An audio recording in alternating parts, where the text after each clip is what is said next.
Hi, everybody. Welcome to 32Soft's October webinar. I'm Denise, your host, and with me to present is QAD and MRP expert, Don Lindsey. Smashing debut over the summer. Don is back. So, Don, if you are ready, I will hand off to you. Today, we're going to be talking about forecasting. What does the future hold? The objective today is to help us understand forecasting, kind of in a generic sense, and then look at how forecasting works within the QAD functional menus. So the agenda is we're going to talk about what forecasting is, some principles of forecasting, then we'll look at some factors that affect demand. We'll spend some time on some basic forecasting techniques, such as simple average, exponential smoothing. We'll talk a little bit about seasonality. And then, importantly, we'll talk about the types of forecast errors and, as I mentioned, how we look at forecasting in QAD. So, the definition of forecasting, according to Apex, is that it is the estimate of future demand and basically drives the master production schedule. It consists of two different kinds of forecasting. We'll talk about the extrinsic and intrinsic, the mathematical and subjective types of forecastings. And then we'll look at the estimate of future demand, which is basically the combination of the two. So forecasting is that objective projection of demand modified by subjective knowledge. As they say, there are only two major problems with forecasts: the people who make forecasts and the people who use forecasts.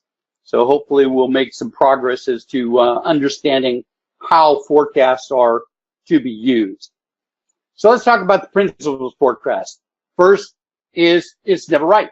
You can't have a perfect forecast.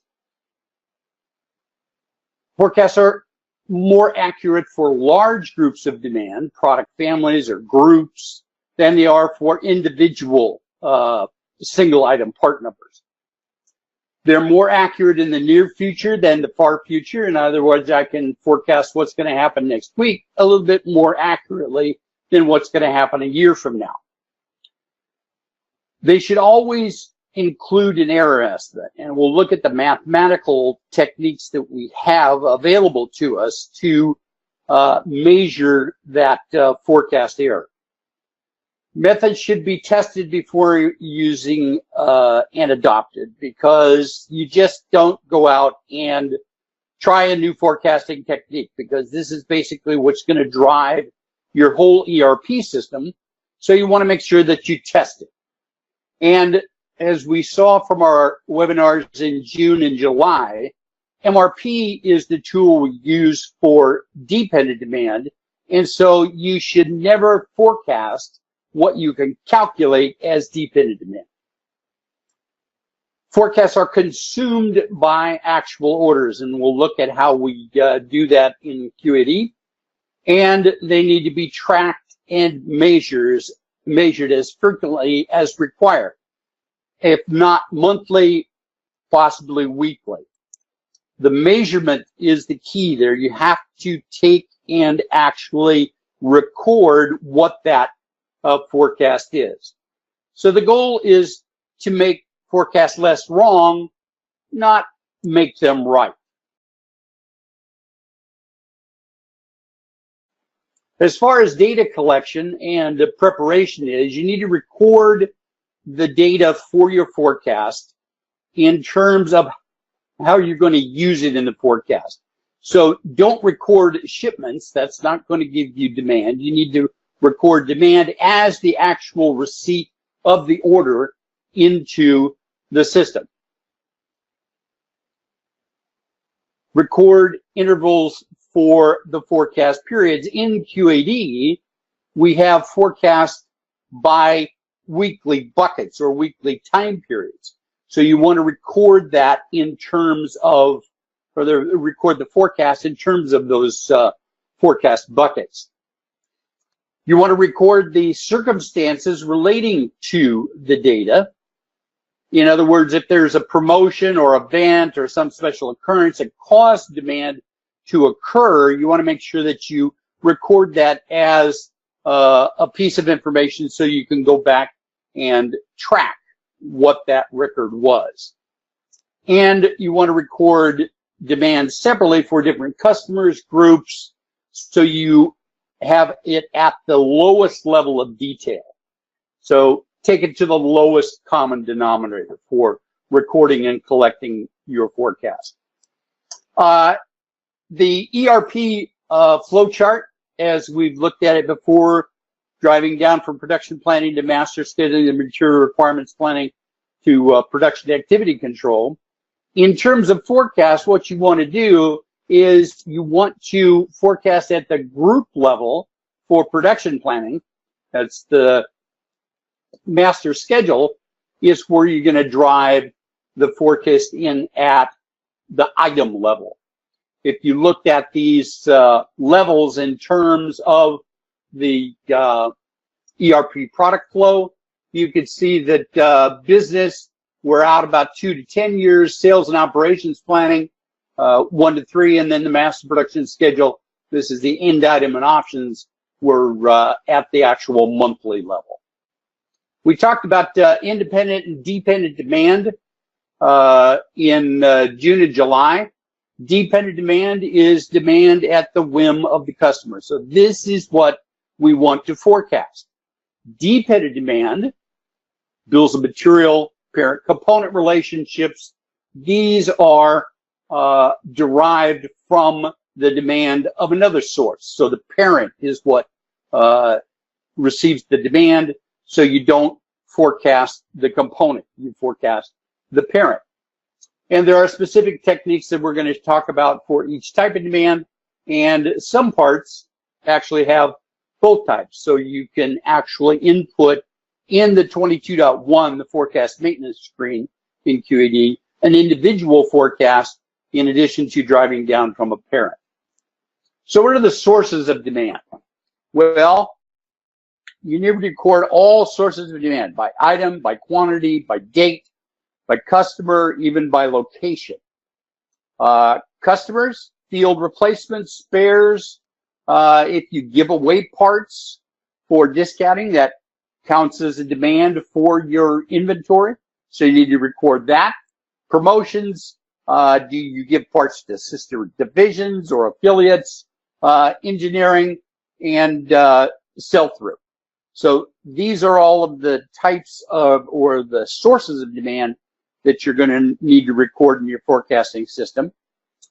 The factors that influence demand are general business conditions, economic conditions. I think the elections that we're going to have in a couple of weeks are a good indicator of what is going to happen to general business and economic conditions with tariffs that are being considered.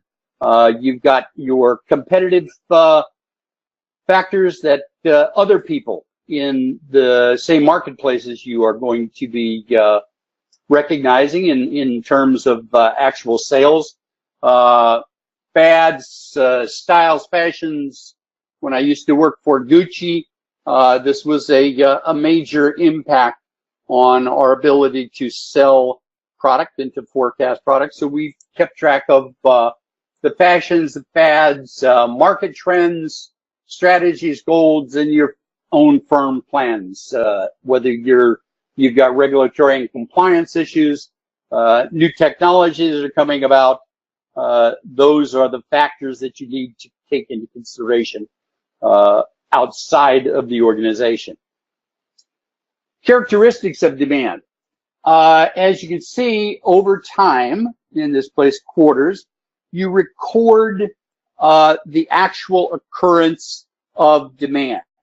This takes into consideration random variation of demand. You can see here that you've got a trend line that is recognized with this particular item.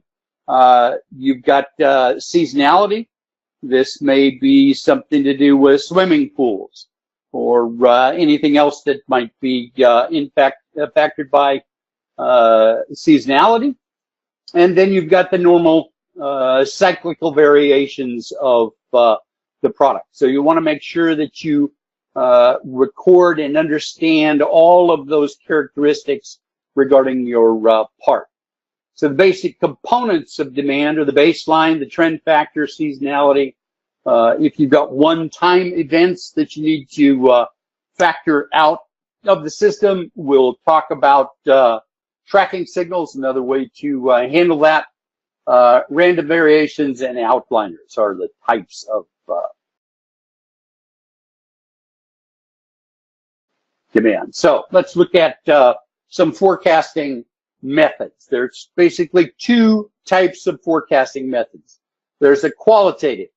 This is what we might call subjective forecasting. It's the knowledge of the people who market the product, who actually sell the product, and their ability to understand what is going to be sold based on their knowledge of the product.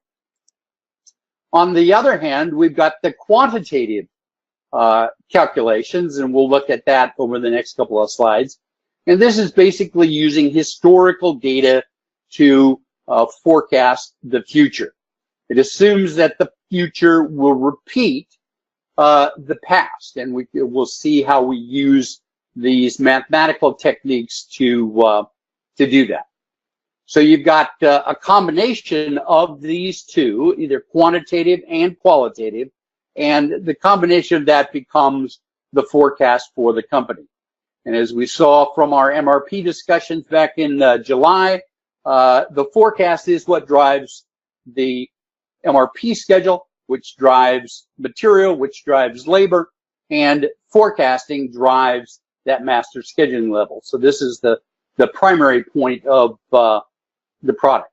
In terms of extrinsic techniques, these are internal or external factors, and they're useful for forecasting company demand, products, and sometimes these are referred to as leading indicators. Leading indicator is something like housing starts. Just heard on the radio day before yesterday that gentleman was discussing the changes in some of the governmental restrictions or regulations on housing, and that then becomes a leading factor. So you can use that leading factor in terms of your extrinsic forecasting techniques. There's also panel consensus, expert opinion, Delphi market research, surveys, historical analog, and then finally CEO decision is an external, because if the boss tells you you're going to sell this much, then that's what your forecast is going to be. The uses of qualitative methods are either forecasting new products, looking at the rates of developing new products outcomes for major changes, and primary probably is the quantitative forecast, adjusting this calculation of product. Intrinsic forecasting is the process of extrapolating the past into the future. It entails an objective computation of historical demand, and the word computation is critical there. It is a math technique.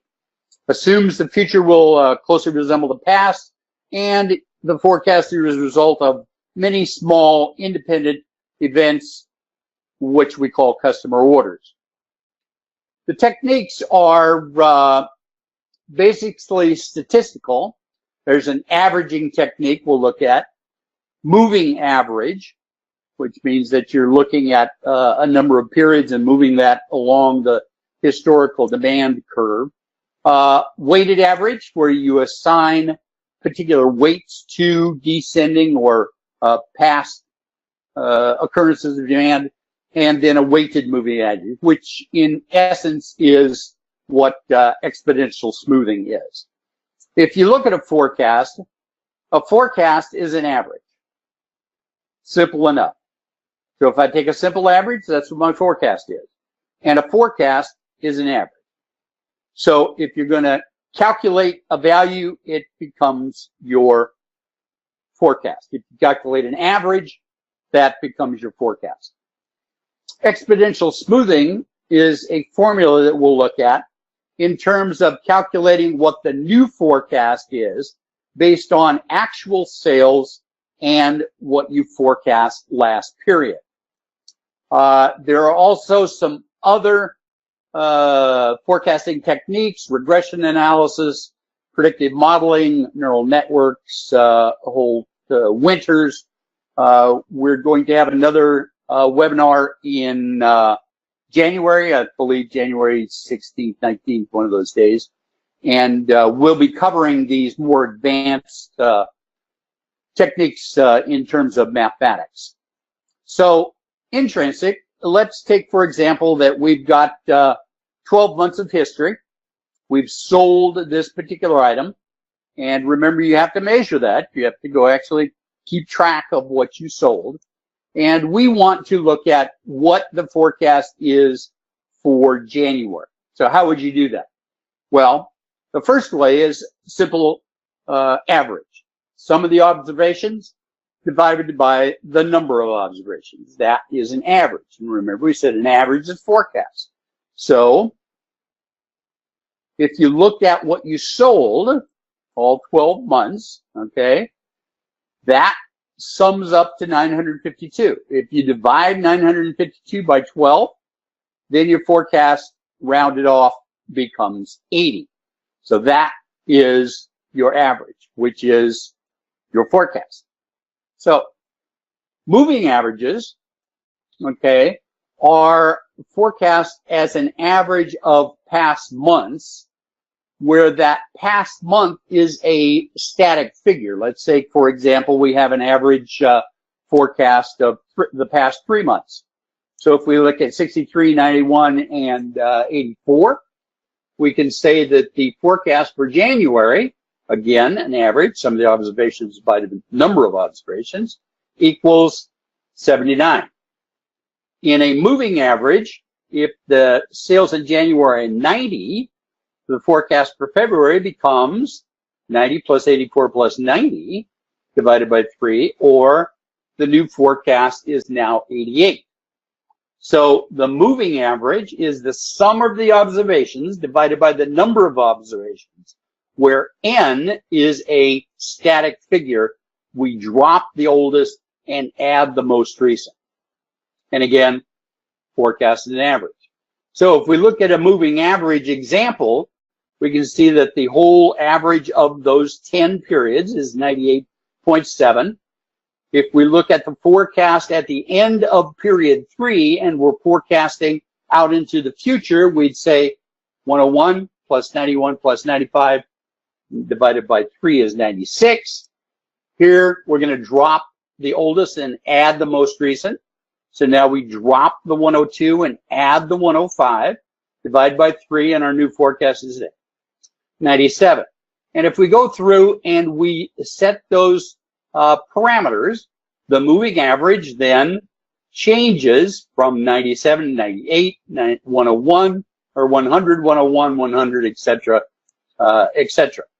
So if we look at a pictorial of this, we can see that we've got actual sales here, and we'll say that we've got we sold 102, and then we sold 91, and now we've sold 95, and now we want to forecast what the future periods are.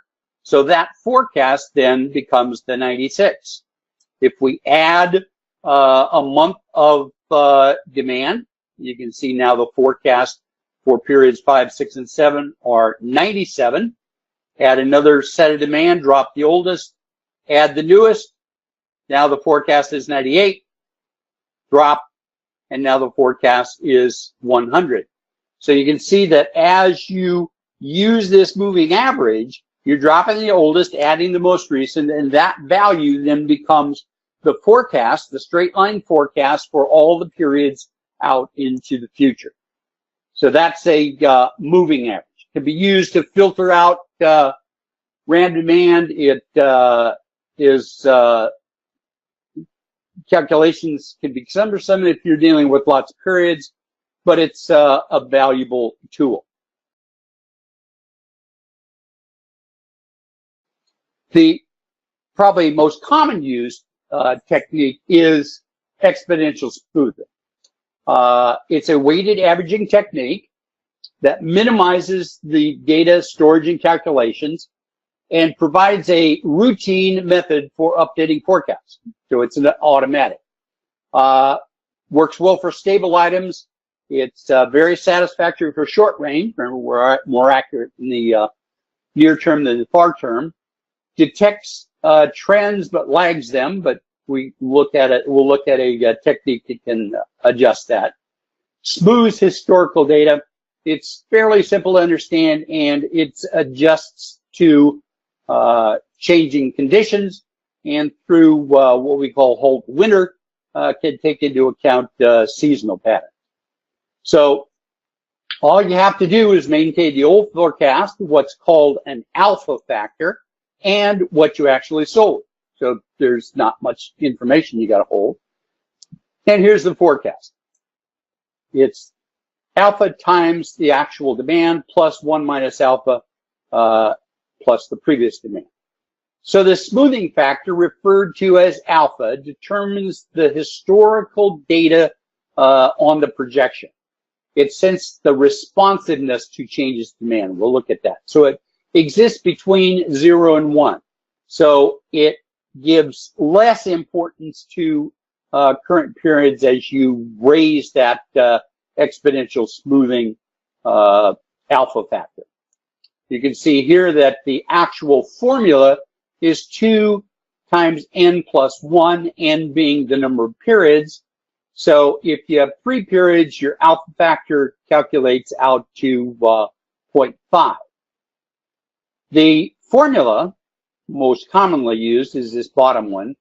The new forecast is equal to the old forecast plus alpha times the difference between what you sold and the old forecast. So if we look at that as a mathematical or a spreadsheet, you can see here that here we've got an old forecast of 175. We sold 169. That means the deviation is -6. The new forecast becomes 74. The next period we sell 80. The old forecast now was 174. So now we do that subtraction again, get the deviation, and the new forecast becomes 175. So if you look at the difference between a relatively low alpha factor and a high alpha factor, I did these calculations on my little spreadsheet, you can see that with a 1 or a 0.1 alpha factor, the forecast is fairly tight around that value of the actual sales.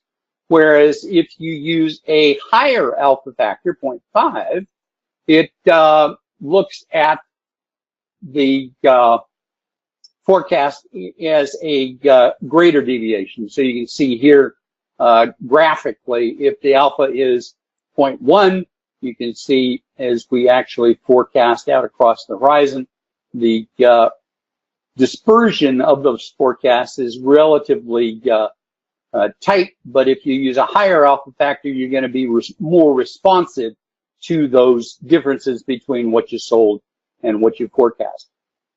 There's also some trend enhancements, which we'll talk about in January, that allow you to look at just calculating trend when you take into consideration those base exponential smooth.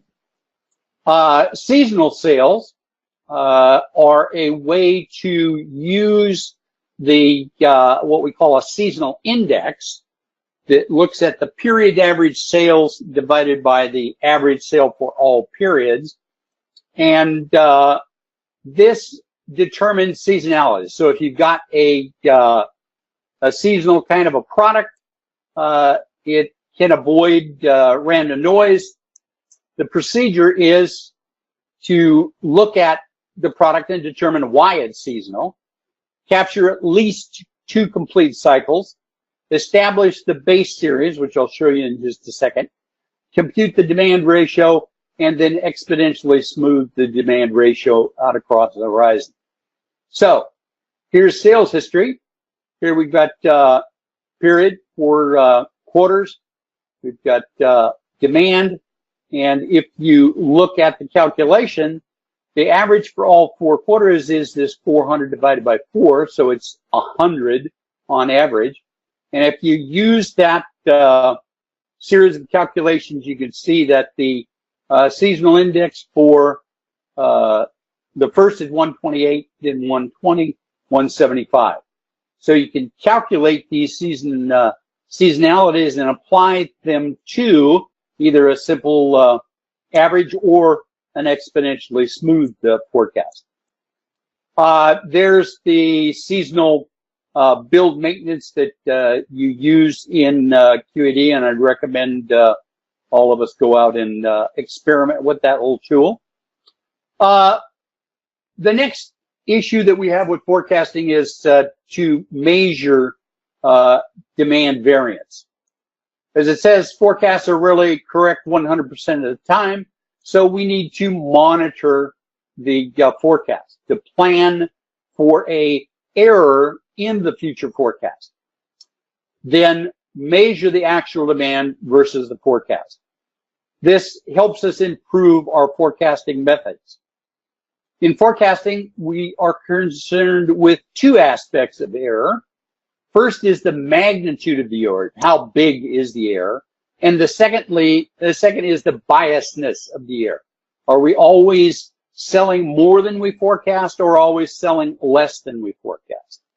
So if we look at an example of monthly sales, monthly forecast, and then actual demand, we can see the variations that are recorded. Here we're 10 under, here we're 25 up, 20 up, 25, 20, 10, and then ultimately we're 90, which is almost 90% of our forecast. So what we want to do is we want to record those variations, and you can see here the forecast and the actual demands. We can see that the magnitude of the error, okay, is almost 6,000, but the variation of the error, the biasness of the error, is 0, and we calculate that by what we call the running sum of the forecast error. MAD, or mean absolute deviation, I covered that pretty much in the webinars in June and July, but it's basically taking the absolute deviations, the absolute values of the deviations, and dividing by the number of periods or the number of errors. So here we can see that we've got actual sales versus the old forecast or the new forecast. We've got a deviation which adds up to 159, and the running sum of the forecast error. So we're adding a plus 6 to a minus 6, a minus 40, a plus 2. So we've got a running sum of the forecast error of 11. So MAD is 23 units, whereas the running sum of the forecast error is that 11. And we can see that if we divide the running sum of the forecast error by MAD, we get this value called the tracking signal. So if the tracking signal is less than about 3, we can say that the forecast is okay. It's not biased in one direction or the other. The normal distribution gives us the ability to use that MAD in the calculation of our safety stock. You can see the values here of the safety factor times MAD gives us a much higher value of annual cost in terms of inventory. If forecasts are too high, we need to determine the cause. We can adjust the new factor, change the actual sales, and QAD gives us a way to do that, and then adjust the alpha factor, or you can't even actually change the method. Here is the forecasting tool in QAD 22.1, and you see that you input the part number for the site, for the year, and then for each one of these time periods, you enter in what your forecast is going to be. That then drives down to your master production schedule. So if you've got the master schedule checkbox in 1.4.7, that is going to tell you that that needs to be master schedule, and you can use 23 or 22.13 master schedule maintenance or master schedule order maintenance to drive your demand. Here is the forecast worksheet, and you can see here that you've got the ability to change what your forecast is, adjust your sales, and come up with a new forecast, and then you can load that into the master production schedule. There's your seasonality. There is the new master scheduling workbench, and in I believe it's February, Olena is going to give a webinar on the master scheduling and production scheduling workbench with visualization. So 32Soft has come up with a new tool to actually drive your MSW, PSW through a 32Soft loader. So I'd recommend that you look at that in January. One last comment about control files.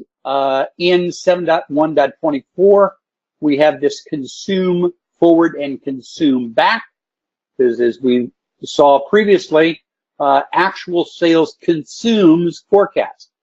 So the consume forward says that if your actual sales are above your forecast, you can go out X number of periods and consume against future periods, or if you want to do that in a backward sense, you can also set those parameters. I'd recommend, again, that you go in and experiment with various settings for that so that you feel comfortable with your process. In January, we're going to cover the whole question of forecast simulation. We'll look at simulation criterias. We'll look at using it to create our own methods. As I mentioned, we'll look at regression analysis and double regression trend. So in January, we'll be covering those. The data loaders that are available from 32Soft are 22.1, so you don't have to go in and manually enter your data in 22.1. I've done that for several years, and it's pretty much of a pain. Lots of keystrokes, whereas with the data loader, you just load your data into the spreadsheet, hit the upload button, and it loads your forecast. You can also do that for monthly forecast buckets if that's your preference, and then the 22.7.7 loader will assist us with this simulated forecast that we'll talk about in January. Here is the production planner, 32Soft loader that drives the MSW, PSW. And again, Olena is going to be talking about that in February. Some final thoughts. Forecast demand is what you need to forecast. You don't need to forecast demand that you can calculate through deep end demand. Don't confuse forecast with sales or budget or production. Forecast is the extrapolation of anticipated demand. Understand the basic intrinsic and extrinsic factors and balance them, and remember the first principle of forecasting is that it is wrong. So Don't waste time searching for a perfect algorithm. Favor simplicity and clarity over complexity and mystery. So the people who are responsible for your forecast, they need to understand what these techniques are. Don't let the forecasting method become a black box. And finally, make sure you measure and plan for forecast error. Focus on shortening lead times so that forecasting becomes less important. That whole Kaizen process. So, are there any questions? I'll turn it back over to Denise. And so we'll move along, but again, keep the questions coming and we will include them when we publish the replay. For now, real quick look ahead at next week. We will be at the West Coast, the QAD West Coast user group. And if anybody's going to be there, swing on by and you can check out a couple of presentations given there. We've got, Don is actually presenting MRP as a planning tool in QAD, and then Judy Gardner from Walbro is joining our Alex Kim, and they will present the QAD tools for the lean and nimble enterprise. So, but if you're not attending, no worries. We do intend to share the replays from those sessions, but if you are there, of course, we'd love to see you. So be sure and stop by. Next month, as Don mentioned, we do have production capacity planning in QAD, what you need to know. So another chock full of information next month. Hope everybody can make it. And dare I say, well, I will, because Don already mentioned 2019. So here's a look at the two webinars Don did mention in January using simulation forecasts in QAD, and get a better view of production resources and schedules, respectively. Links to all of our upcoming events can be found on our website, and they are always at the bottom of all of our email communications as well. So on your Encore email, just scroll on down, and the registration links are ready for both, available for both these and November as well.